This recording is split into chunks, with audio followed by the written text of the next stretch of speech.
My rejoinder to the statement issued by the NSCN-IM last week. Which you were so much critical about my statement, which made it the more strong table tennis tournament remark, and therefore I have to give this a rejoinder. Let me read out my statement first. The name is Imkong Imchen, 74 years old, son of late Sama Imchen, born 15 June 1950, graduated from Koima College and post-graduation in Shillong. If I post down to my memory lane, I freshly remember my village Mamatong going to our respective Jamlet farm in 1955, being chiseled by the Assam police. Again in 1956, we came back to our village, only to be grouped with local village. That is village grouping in 1957. However, my father decided that our family will not go to Longkong. Instead, we went to Changkong and established our camp there.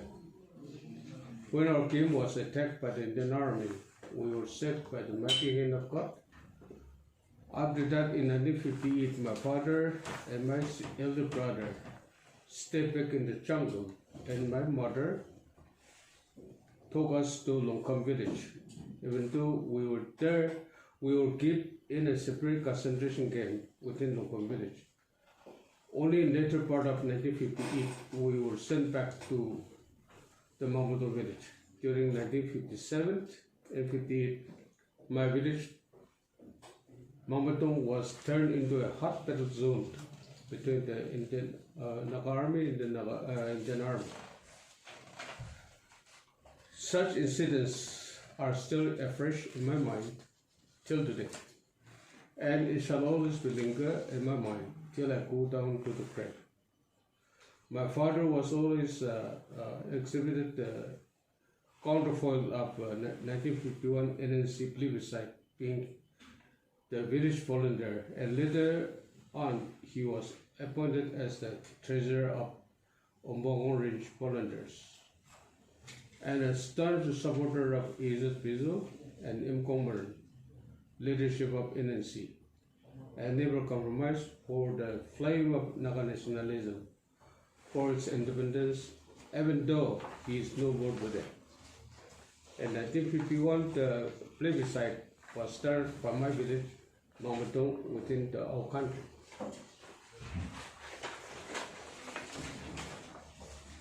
With all these afresh memories, I was roaming on the street of Nahaland, and the infamous Shillong Accord came about in 1975, followed by its annexation. We were so agitated in a crowd, suffocating ourselves about the tragedy committed by our leader, by our own Naga leaders. Somewhere in 1978, we came across a joint statement, joint leader, issued by Sri Isakchi Shisho and Vice President NNC, and Sri T.H. Moiga, General Secretary NNC from Lhasa. Later, they established the NSCN by issuing its manifesto, manifested their own vision for the Nagas. I was personally and psychologically relieved so much that we, the Nagas, have a hope. The ceasefire agreement between the government of India and the NSCN was entered in 1997. Later on, political talks between the two entities started in 2015. The framework agreement between the government of India and the NSCN-IM was signed to the delight of the Naga people. Now, after signing the framework agreement, it is now about 8 years and yet no satisfactory message is coming out of the Naga peoples, out to the Naga people as a whole till date.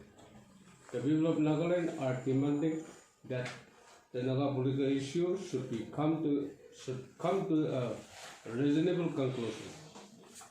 As a people's representative since 2003 and Nagaland Legislative Assembly, I am also alive and concerned about the opinion expressed by the general Naga public. It is feel imperative on my part to reflect the Naga public opinion in public domain. I feel nothing wrong for openly expressing their opinion through my mouth. I am fully aware of the intellectual and concerned city sections as well as the general public of Nahaland are also having the same opinion but restraining themselves out of the fear of gun culture prevailing in this state.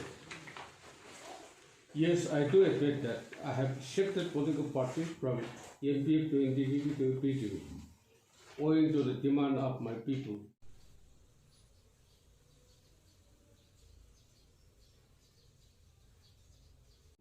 And therefore, I feel nothing wrong in it. I am also aware that the NSCN-IM was not in support of my candidature from Tunde Korijang Assembly constituency during the last several elections, for which I have no complaint, since the reason best known to them to go against me in my election. I wonder as to why the NSCN-IM is so much against my joining the BJP party in 2023. In fact, I resigned from the membership of the 13th Nahaland Legislative Assembly on January 2023.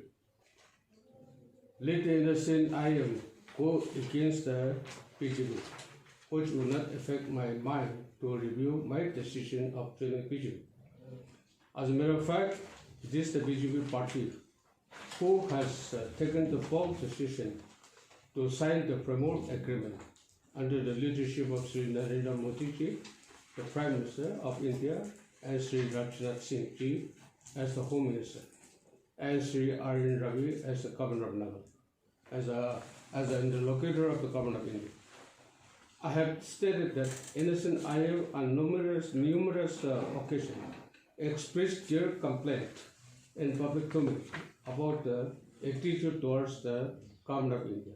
However, the Government of India has not stated any negative opinion in regard to the framework agreement, and therefore I reaffirm my statement of Mokokchong on 23rd October 23 as to why such complaints should come in public domain, while they themselves are officially engaged in this sensitive talk. The Naga political issue is a common Naga agenda passed in 1951 plebiscite under the leadership of A.Z. Bizo, which is officially taken cognizance even by the Government of India. Some of the Naga tribes may not have taken part in the Naga plebiscite in 1951, and yet Nagas have struggled together under the plebiscite slogan. The darkest moment of the Naga political history can be considered from 1955 to 1963. This cannot be just wished away by any individual or organization, but should be accepted as a factual of Naga political struggle. Therefore, Nagas are the real stakeholders, including the 60 MLAs of Nahaland Legislative Assembly and also the government servants, along with the Naga public in general. Besides, the several resolutions passed in the Nahaland Legislative Assembly under the leadership of different chief ministers. It is not the individual own property.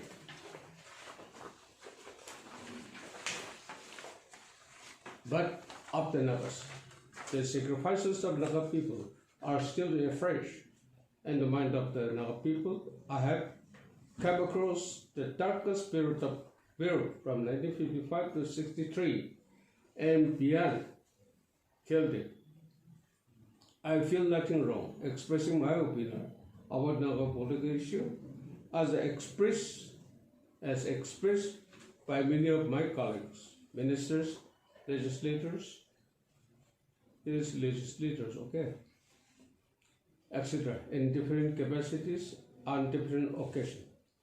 Above all, the Naga public intellectual and concerned citizens have been expressing through various medias and different platforms about their anxieties and also the conduct of the Naga political negotiation. In this way, I comment my statement to the wisdom of the Nagas as a whole. I am not interested to conduct a running argument in this regard with anybody or organization, though I don't restrain them from expressing their opinion in any place.